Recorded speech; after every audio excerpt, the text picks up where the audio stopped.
This is the Canon MX490 printer.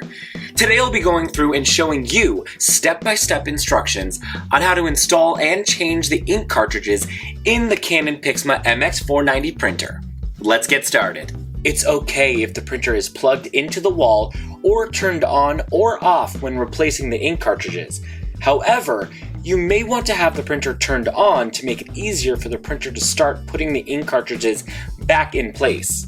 First, you're going to open the printer to access the space where you'll load the ink cartridges in and out. This can be found in the front of the printer, above the paper tray, but underneath the flatbed scanner and scanning bed. If you are installing the ink cartridges on a brand new printer, be sure to remove the placeholder plastic tabs before you try to install the ink cartridges. If you are replacing empty ink cartridges, be sure to remove the old cartridges before starting. You can even take your empty cartridges to an office supply store or mail them into the printer manufacturer for them to recycle the empty ink cartridges. Now that we're where we need to be, we're going to take the ink out of the packaging. Now we're going to take the ink cartridge and snap it into place.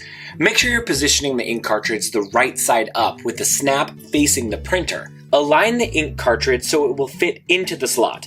If it is not fitting in easily, check to make sure you have it in the right way up and that you are inserting it into the correct slot. Or, if the ink cartridge is still not fitting, check to see if you have a compatible ink cartridge for your printer. In our case, you will want to make sure the ink cartridge is compatible with the Canon MX490 printer. Simple as pie.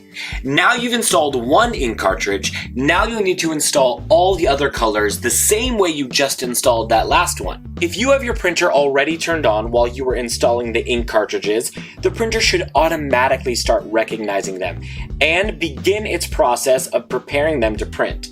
If you were installing the ink cartridges with the printer unplugged or turned off, you can go ahead and plug in your printer to the wall outlet and press the power button. Then, the printer should automatically start recognizing them and begin its process of preparing them to print. All done. Now, you're ready to print.